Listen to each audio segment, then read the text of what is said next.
नमस्कार, स्वागत है आपका हॉर्नबिल टीवी में और मैं हूं आपके साथ शिखा सकलानी। बुलेटिन की शुरुआत करते हैं खबरों के साथ।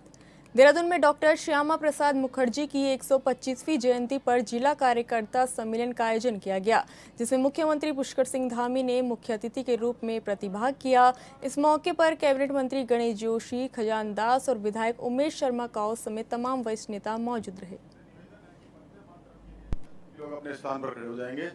वंदे मातरम। वंदे मातरम, वंदे मातरम, कुसुमित द्रुमदल शोभिनी, सुहासिनी सुमधुर भाषिणी, सुखदां वरदां मातरम, वंदे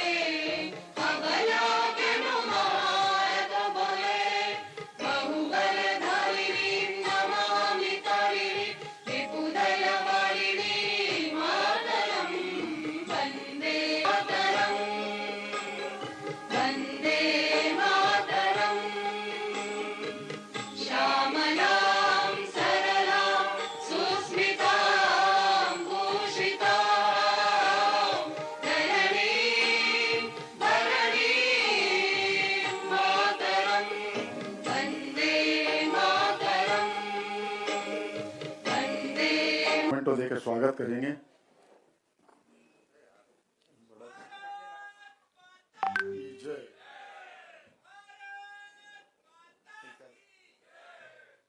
भारतीय जनता पार्टी जिंदाबाद।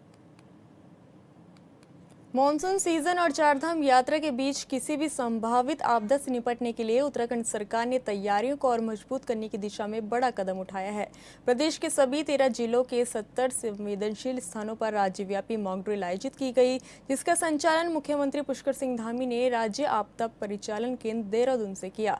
इस दौरान राहत और बचाव कार्यों की तैयारियां, विभागों के समन्वय और त्वरित प्रतिक्रिया प्रणाली का प्रशिक्षण किया गया। सीएम ने कहा कि मौसम विभाग की एडवाइजरी के मुताबिक यात्रियों को समय पर सूचना उपलब्ध कराई जाएगी और जरूरत पड़ने पर यात्रा संचालन को भी उसी के अनुरूप नियंत्रित किया जाएगा। वहीं आपदा सचिव विनोद कुमार सुमन ने कहा कि इस बार नए संवेदनशील स्थानों को भी मॉक ड्रिल में शामिल किया गया है। कैबिनेट मंत्री मदन कौशिक ने कहा कि मुख्यमंत्री के नेतृत्व में लगातार समीक्षा बैठकें और मॉक ड्रिल के जरिए प्रदेश को मानसून और चारधाम यात्रा के दौरान हर चुनौती से निपटने के लिए पूरी तरह तैयार किया जा रहा है।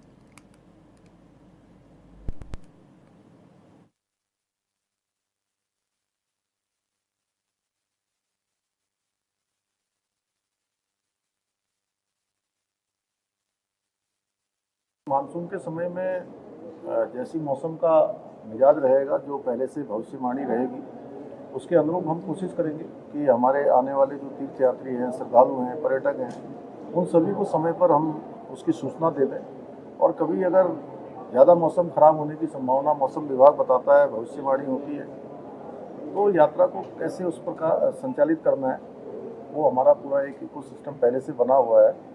और इसमें भी हमारी सर्वोच्च सुरक्षा जो है उन लोगों की है, चाहे वो तीर्थयात्री हैं, श्रद्धालु हैं, पर्यटक। देखिए, आज की मॉक ड्रिल में हमारे सभी 13 जनपदों में 66 प्लेसेस पे हम लोग कर रहे हैं। हमने यह प्रयास किया इस बार कि जहाँ पे मॉक ड्रिल हम नहीं करते थे, नए स्थान पे करें। ऐसे स्थान को चयनित किया गया है जहाँ पर अक्सर आपदाएं आती हैं, स्थान नए हों या जहाँ अधिकारी नए गए हैं, जो जिनको पूर्व का अनुभव नहीं है, ताकि वो भी देख सकें कि कैसे तैयारी की जाती है, कैसे काम किया जाता है, तो करें। सभी प्लेसेस पे डिस्ट्रिक्ट हेडक्वार्टर में सेंट्रल गवर्नमेंट के ऑर्गेनाइजेशन के, चाहे सेना हो, आईटीबीपी, एसएसबी, सीएपीएफ, इनके जवान आप जरूर के रूप में तैनात किए गए हैं। और फील्ड में भी जहाँ जहाँ मॉक ड्रिल हो रही है, हर एक जगह कोई सेंट्रल गवर्नमेंट के वर्दीधारी सर्विस के अधिकारी आप जरूर के रूप में है। अभी मॉक ड्रिल बड़ी चल रही है, शाम के 5 बजे तक चलेगी।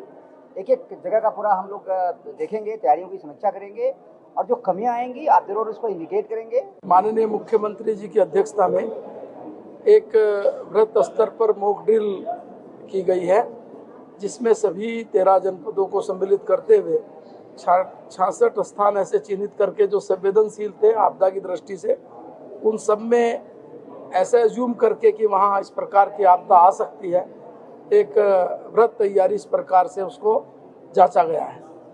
आज की इस बैठक में सभी जिलों के अधिकारीगण, सभी विभागों के प्रतिनिधिगण, चाहे वो एनडीआरएफ हो, चाहे वो पुलिस हो, चाहे वो सेना हो, चाहे वो अन्य सारे विभाग हों, सबको यहाँ बुलाया गया है और पूरी तैयारी इस रूप में कि जो हमारा ये मानसून शुरू हो रहा है इसमें किस प्रकार से हम लोग उसकी तैयारी रखेंगे। साथ में जो चारधाम यात्रा भी चल रही है उसको भी दृष्टिगत रखते हुए ये सारी तैयारी की गई है। देहरादून में मीडिया के सवालों पर सीएम धामी ने कहा कि केंद्रीय सड़क परिवहन मंत्री के साथ एक बैठक में नई और पुरानी सड़क परियोजनाओं पर गहन विचार विमर्श हुआ। इसमें उत्तर हरिद्वार, ऋषिकेश, देहरादून, जोशीमठ और श्रीनगर के लिए अहम बाईपास के साथ साथ अन्य जरूरी सड़क विकास योजनाएं शामिल हैं, जिनके लिए 7,000 करोड़ रुपए से ज्यादा की सैद्धांतिक स्वीकृति प्रदान की गई है। नए पुराने बहुत सारे जो प्रोजेक्ट जो पुराने चल रहे हैं उन पर भी बात हुई, अनुरोध भी किया। और जो नए प्रोजेक्ट हैं, कुछ हरिद्वार का है, ऋषिकेश का बाईपास बनना है, देहरादून की सड़क बननी है, जोशीमठ का बाईपास बनना है, श्रीनगर का बाईपास है, हेलंग क्षेत्र में सड़क जानी है, पिथौरागढ़ लोहाघाट बाईपास है, खटीमा मझोला मार्ग है। ऐसे अनेक काम, जैसे लिपुलेख जाने वाली सड़क का भी कुछ काम बचा हुआ है, उस पर भी काम होना है। तो सब मिलाकर और CRIF योजना में लगभग 750 करोड़ की धनराशि उन्होंने सैद्धांतिक रूप से उसकी सहमति दी। सब मिला के 7,000 करोड़ रुपए की से अधिक की धनराशि की सैद्धांतिक स्वीकृति हुई है, जो जल्दी हमारे राज्य को मिल जाएगा। ये बड़ी राशि है और इसके लिए मैं माननीय प्रधानमंत्री जी का धन्यवाद करता हूँ और सड़क परिवहन मंत्री आदरणीय नितिन गडकरी जी का भी धन्यवाद करता हूँ। कैबिनेट मंत्री गणेश जोशी ने देहरादून के खाला गांव पहुंचकर भारी बारिश के कारण क्षतिग्रस्त हुए गांव को जोड़ने वाले मार्ग का स्थलीय निरीक्षण किया। उन्होंने मौके पर मौजूद अधिकारियों से क्षति की जानकारी लेते हुए पुनर्निर्माण कार्यों में तेजी लाने के निर्देश दिए। निरीक्षण के दौरान मंत्री गणेश जोशी ने डीएम देहरादून आशीष चौहान को क्षतिग्रस्त सड़क और सुरक्षा दीवार के पुनर्निर्माण का शीघ्र एस्टीमेट तैयार कर तत्काल निर्माण कार्य शुरू कराने के निर्देश दिए। उन्होंने कहा कि बरसात के मौसम को देखते हुए प्रभावित मार्ग को जल्द से जल्द सुचारू करना आवश्यक है, इससे कि ग्रामीणों को किसी प्रकार की परेशानी का सामना न करना पड़े। कैबिनेट मंत्री गणेश जोशी ने सिंचाई विभाग के अधिकारियों को भी पुस्ता निर्माण के कार्य की गुणवत्ता सुनिश्चित करने के निर्देश देते हुए खाला गांव के नाले में चेक डैम निर्माण का एस्टीमेट तैयार करने को भी निर्देश दिए। उन्होंने कहा कि चेक डैम बनने से भविष्य में बरसाती पानी के तेज बहाव से होने वाले नुकसान को कम किया जा सकेगा, साथ ही ग्रामीणों की सुरक्षा सुनिश्चित होगी।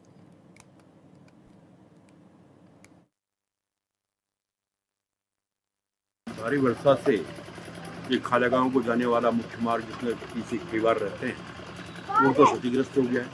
जैसे सूचना मिली, हमारे जिलाधिकारी और मैं खुद यहाँ पर आए हैं और हमें निश्चित किया कि आज ही हमने 23 लाख रुपये डीएम साहब ने इसके लिए स्वीकृत कर दिया है। हमारी सबसे पहली प्राथमिकता गाँव वालों को उनका रास्ता खोदने की है। उसके बाद जो अन्य सुरक्षा जो उपाय हैं, चेक डैम लगाना है, उसको किया जाएगा। पहली प्राथमिकता में हम जो है गांव वालों का रास्ता, क्योंकि आने जाने के लिए हमारा सुलभ होना चाहिए, उसको हम काम कर रहे हैं। और उसमें ऑलरेडी हम 20 लाख रुपए से पुस्ता में सिंचाई विभाग से भी लगवा रहा हूँ और शीघ्र ही इस मार्ग को दुरुस्त कर दिया जाएगा।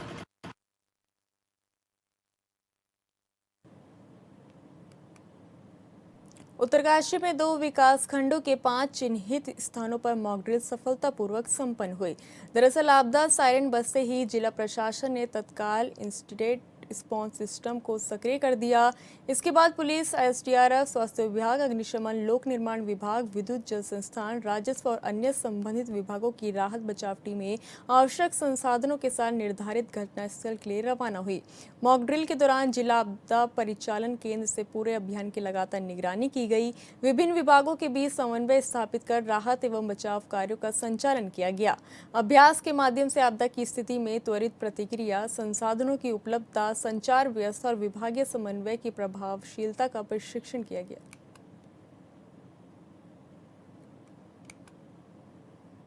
मानसून से ठीक पहले जिला प्रशासन और राज्य में एसईओसी एक तरह से मॉनिटरिंग रहती है कि किस तरह की हमारी तैयारियां हैं और अगर इस तरह की कोई दुर्घटना होती है तो कितना हम इफेक्टिवली कम समय में उसमें रिस्पॉन्ड कर सकते हैं। तो माननीय मुख्यमंत्री जी भी आज इस बैठक में उपस्थित हैं, उन्हीं के सामने हमने प्रेजेंट भी करा है। तो उत्तरकाशी के बारे में बताना चाहूँ कि यहाँ पे 5 लोकेशंस हैं जो हमें मिली हैं और जिसमें से लैंडस्लाइड जोन भी है, एक जो नई लोकेशन भी है और सभी जगह पे हमारा बेसिकली इसका उद्देश्य ये है कि जैसी घटना की सूचना प्राप्त होती है तो टीम कितना इफेक्टिवली और कितनी एफिशिएंटली कम समय में पहुंच पाती है। आपको बता दें कि देहरादून में डॉक्टर श्यामा प्रसाद मुखर्जी की जयंती पर देहरादून में कार्यक्रम आयोजित किया गया, जहां मुख्यमंत्री पुष्कर सिंह धामी ने शिरकत की। भारतीय जनता पार्टी जिंदाबाद। मेरा प्रखर पुरोधा भारतीय जनसंघ के संस्थापक, जिन्होंने अनेक क्षेत्रों में अपना योगदान दिया, शिक्षा का क्षेत्र हो, चाहे वो राजनीति का क्षेत्र हो, और भारत की एकता के लिए अपना सर्वस्व समर्पित कर देने वाले श्रद्धेय डॉक्टर श्यामा प्रसाद मुखर्जी जी को अपनी श्रद्धांजलि अर्पित करता हूं। साथ ही में आप सभी का आज इस अवसर पर इतनी बड़ी संख्या में यहाँ आप सब पधारे हैं, हमारे सभी पदाधिकारीगण, सभी समर्पित कार्यकर्ता भाई बहनों का मैं हृदय से स्वागत करता हूँ, अभिनंदन करता हूँ। और सुधा दीदी का भी मैं देवभूमि उत्तराखंड वासियों की तरफ से, हम सब की तरफ से यहाँ हम सब का मार्गदर्शन करने के लिए, सुंदर उद्बोधन हम सबको देने के लिए आपका भी मैं हम सब की तरफ से स्वागत भी करता हूँ, आपका अभिनंदन भी करता हूँ और आभार भी व्यक्त करता हूँ। भाइयों बहनों, डॉक्टर श्यामा प्रसाद मुखर्जी जी की 125वीं जयंती आगामी 6 जुलाई को मनाई जाएगी और इसके उपलक्ष्य में 15 दिवसीय ये पखवाड़ा कार्यक्रमों की श्रृंखला के अंतर्गत आज इस महानगर जिला कार्यकर्ता सम्मेलन में सच में यहाँ की एक शानदार, आज जो मैं कह सकता हूँ कि हमारे समर्पित कार्यकर्ताओं के बीच में इस कार्यक्रम में सम्मिलित होकर मैं स्वयं को गौरवान्वित महसूस कर रहा हूँ। और हम सब जानते हैं इतिहास में कुछ ऐसे महापुरुष होते हैं जिनका जीवन केवल एक युगों तक सीमित नहीं रहता है, बल्कि आने वाली पीढ़ियों को भी मार्गदर्शन देता है, प्रेरणा देता है। और डॉक्टर श्यामा प्रसाद मुखर्जी ऐसे ही युग दृष्टा थे, जिन्होंने देश के लिए वो किया जो आने वाली कई पीढ़ियां उसको पाथेय के रूप में लेंगी, उससे प्रेरणा लेती रहेंगी, क्योंकि उनका जीवन राष्ट्र प्रथम की जो भावना है उसको समर्पित रहा, उनका संकल्प था। और जब हम उनके इस विराट व्यक्तित्व को देखते हैं तो विचार आता है कि कैसे एक व्यक्ति के भीतर इतनी प्रकार की सोच हो सकती है, इतना विजन हो सकता है, कैसे एक साथ इतने विचार, इतना विजन, इतना नवाचार, देश के लिए क्रांति, समाज के लिए सेवा कैसे समाहित हो सकता है। शिक्षा के क्षेत्र में उनका योगदान अतुलनीय था। और जैसा अभी हम लोगों ने डॉक्यूमेंट्री में देखा कि मात्र 33 वर्ष की आयु में, अभी कोई शिक्षाविद यहाँ बैठे नहीं है, हमारे भसीन साहब होते तो कहाँ है? अच्छा है, दिख रहे हैं। 33 साल तो बहुत कम होती है, इस उम्र में तो मेरे ख्याल से प्रोफेसर बनते हैं। उस समय तो कितने में बनते हैं आजकल? हैं? असिस्टेंट प्रोफेसर बनते हैं। क्योंकि जब हम किसी महापुरुष के बारे में अगर यहाँ व्याख्यान कर रहे हैं, हम सब उनका स्मरण कर रहे हैं, तो हमको सचमुच उनकी उस विराटता से, उस महानता से भी नजदीक से जुड़ना चाहिए कि 33 साल की आयु बहुत छोटी होती है और उस आयु में 22 साल। जन जन की सरकार जन जन के द्वार अभियान के तहत 4 जुलाई को ऋषिकेश के IDPPL मैदान में वृद्ध बहुउद्देशीय और स्वास्थ्य शिविर आयोजित होगा।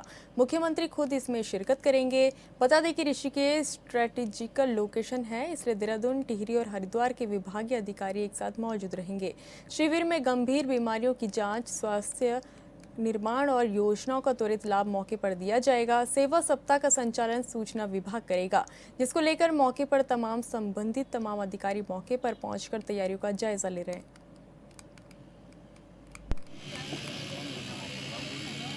ऋषिकेश में यहाँ पर IDPL में एक बहुउद्देशीय शिविर जो प्रस्तावित है, जिसमें कि माननीय मुख्यमंत्री महोदय एवं अन्य महानुभाव, साथ ही जो पब्लिक का कार्यक्रम है यहाँ पर प्रस्तावित है 4 तारीख को। इसके लिए यहाँ पर सभी अधिकारीगण मौजूद हैं और जो सुरक्षा व्यवस्था है उसके दृष्टिगत भी यहाँ पर देखा जा रहा है, और साथ ही साथ जो भी संबंधित विभाग के कर्मचारी हैं उनका वो सभी अपना अपना कार्य देख रहे हैं। नैनीताल में मानसून के दौरान संभावित आपदाओं से निपटने की तैयारियों को परखने के लिए जिले में व्यापक मॉक ड्रिल आयोजित की गई। नैनीताल, हल्द्वानी, कालाडूंगी, बेताल घाट और लालकुआं में 5 अलग काल्पनिक आपदा स्थितियां बनाकर राहत और बचाव अभियान चलाया गया। सूचना मिलते ही जिला प्रशासन ने इंस्टेंट रिस्पांस सिस्टम को सक्रिय करते हुए SDRF, पुलिस, फायर सर्विस, स्वास्थ्य, लोक निर्माण विभाग, सिंचाई, पेयजल और अन्य विभागों की टीम को मौके पर रवाना किया। मॉक ड्रिल के दौरान घायलों के रेस्क्यू, प्राथमिक उपचार और सुरक्षित स्थान तक पहुंचाने का अभ्यास भी किया गया। तो वहीं जिलाधिकारी ललित मोहन रयाल और SSP डॉक्टर मंजुनाथ TC ने कंट्रोल रूम से पूरे अभियान की निगरानी की। प्रशासन के अनुसार मॉक ड्रिल का उद्देश्य विभिन्न विभागों के बीच समन्वय मजबूत करना और मानसून के दौरान किसी भी आपदा की स्थिति में त्वरित और प्रभावी राहत बचाव सुनिश्चित करना है। उत्तराखंड बीजेपी महिला मोर्चा के प्रदेश अध्यक्ष रुचि भट्ट ने हॉर्नबिल टीवी से खास बातचीत की, जिसमें उन्होंने कहा कि 2027 विधानसभा चुनाव में महिलाओं की अहम भूमिका रहने वाली है। साथ ही उन्होंने कहा कि उत्तराखंड में हारी हुई 23 सीटों पर खासा फोकस बीजेपी महिला मोर्चा का है। बीजेपी महिला मोर्चा अध्यक्ष रुचि भट्ट जी हमारे साथ मौजूद हैं। मैडम, जिस तरह से पहाड़ों का रुख भी आपने किया, तमाम महिलाओं से आप लोग लगातार मुलाकात भी कर रही हैं, 2027 की क्या कुछ चुनावी तैयारियां भी हैं और महिलाएं कितना सपोर्ट कर रही हैं बीजेपी को? देखिए, महिलाएं पूरा सपोर्ट कर रही हैं। अभी हमने पहाड़ों का दौरा भी किया है और अभी हमारा डिजिटल लर्निंग का प्रोग्राम चल रहा है, जो हमारे से पदाधिकारियों के लिए हर जिला और मंडल का हम लोग वो करवा रहे हैं, सर्टिफिकेट्स उनको रजिस्टर करवा रहे हैं। और इसके बाद हमारा जुलाई के महीने में हमारा जनसंपर्क और बढ़ेगा, अगले 3 महीनों के कार्यक्रम में। इसमें हम 15 जुलाई से लेकर 30 जुलाई तक अपनी लखपति बहनें और स्वयं सहायता समूह की बहनों के साथ विधानसभावार महिला सम्मेलन कर रहे हैं। और उसके अगले महीने अगस्त में हम लोग 1 अगस्त से 15 अगस्त तक हम लोग जनप्रतिनिधि सम्मेलन कर रहे हैं, जिसमें हमारी चुनी हुई महिला जनप्रतिनिधियों के साथ हम लोग जिलेवार बैठक करेंगे।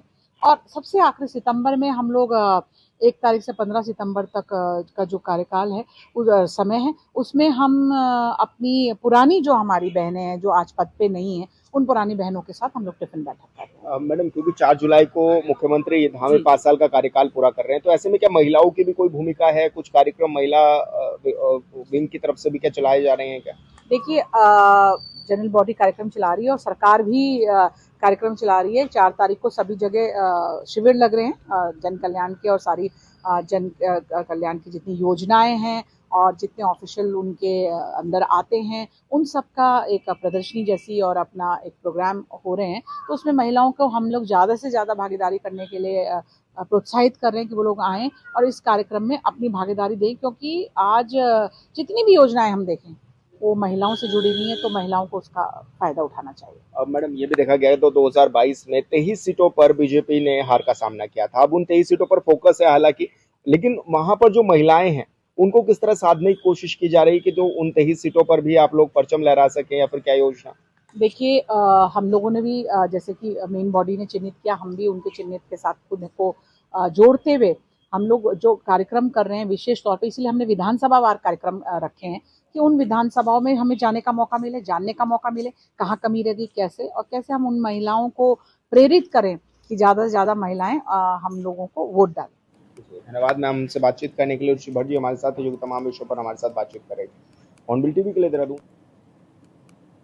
मानसून सीजन के दौरान पर्यावरण संरक्षण के उद्देश्य से ज्योतिमठ क्षेत्र में वन महोत्सव उत्साहपूर्वक मनाया गया। अलकनंदा भूमि संरक्षण वन प्रभाग गोपेश्वर के तहत ज्योतिमठ रेंज की ओर से वन पंचायतों, ग्राम पंचायतों और स्कूल के सहयोग से तमाम स्थानों पर वृक्षारोपण किया गया। खनोटी नाले के पास राजकीय उच्चतर माध्यमिक स्कूल पैनी में स्कूली बच्चों के साथ पौधारोपण कर वन महोत्सव मनाया गया।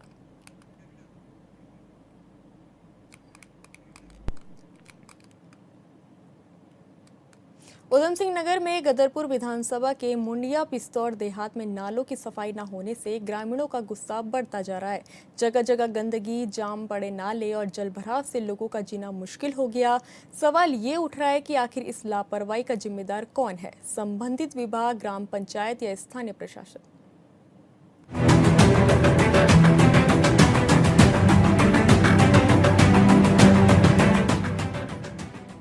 उधम सिंह नगर में गदरपुर विधानसभा के मुंडिया पिस्तौर देहात में नालों की सफाई न होने से ग्रामीणों का गुस्सा बढ़ता जा रहा है। जगह जगह गंदगी, जाम पड़े नाले और जल भराव से लोगों का जीना मुश्किल हो गया है। सवाल ये उठ रहा है कि आखिरकार इस लापरवाही का जिम्मेदार कौन है? संबंधित विभाग, ग्राम पंचायत या स्थानीय प्रशासन? सवाल करेंगे, पहले ये रिपोर्ट देखिए। तस्वीरें उधम सिंह नगर के गदरपुर विधानसभा के मुंडिया पिस्तौर देहात की है, जहां लंबे समय से नालों की सफाई नहीं होने के कारण गंदा पानी सड़कों और गलियों में जमा हो रहा है। बरसात के मौसम में हालात और भी खराब हो गए हैं। दुर्गम मच्छरों का बढ़ता प्रकोप और बीमारियों की आशंका ने ग्रामीणों की चिंता बढ़ा दी है। परेशानी का सामना यह है कि इस सीजन की बरसात जब से हमारी लगी है 15 जून के बाद से, तो पहली बारिश हुई है। पहली बारिश में हमारी ग्राम सभा मुंडिया पिस्तौर देहात का ये हाल है। आप दिखा सकते हैं इधर को, ये कितनी कीचड़ से सारे स्थानीय लोगों को आने जाने में बहुत दिक्कत का सामना करना पड़ रहा है। और अभी तक यहाँ पर पिछले अभी कुछ दिन पहले 20 दिन पहले सफाई के लिए कुछ कर्मचारी आए थे, आधी अधूरी सफाई करके यहाँ से चले गए हैं। उसके बाद में कहने के बावजूद भी वो इधर को नहर की सफाई करने के लिए नहीं आए। तो पहली बारिश के साथ में जितना भी नहर का गंदा पानी था सब हमारे जो घर के रास्ते की जो गलियां हैं उन गलियों में घुस चुका है। गदरपुर विधानसभा की मुंडिया पिस्तौर देहात के ग्रामीणों का आरोप है कि कई बार शिकायत करने के बावजूद समस्या का समाधान नहीं हुआ। लोगों का कहना है कि जिम्मेदार अधिकारी मौके पर आने तक की जहमत नहीं उठा रहे, जबकि सफाई व्यवस्था पूरी तरह चरमरा चुकी है। भाई बहुत बड़ी दिक्कत है, पूरी बस्ती बकार हुई पड़ी है इसमें। ये देख लो गारा कितना और सफाई करने वाले आए नाले की, वो भी गंदी सड़क को डाल के चले गए। और नाला साफ ना होने की वजह से गारा हो रहा है। रोड में ओपन होने की वजह से पानी गंद बाहर आ गया नाले से। नाले की कोई सफाई नहीं कर रहा है, नहीं शहर वाले अपनाते हैं ना गांव वाले अपनाते हैं। अब सबसे बड़ा सवाल ये है कि आम जनता की इस परेशानी की जिम्मेदारी कौन लेगा? क्या संबंधित विभाग अपनी जिम्मेदारी निभाएगा या फिर ग्रामीणों को इसी तरह गंदगी और जलभराव के बीच रहने को मजबूर होना पड़ेगा? ग्रामीणों ने प्रशासन से तत्काल नालों की सफाई करने, जल निकासी की समुचित व्यवस्था सुनिश्चित करने और लापरवाही बरतने वाले जिम्मेदार अधिकारियों के खिलाफ कार्रवाई की मांग की है। फिलहाल इस बुलेटिन में इतना ही। आप देखते रहिए हॉर्नबिल टीवी। नमस्कार।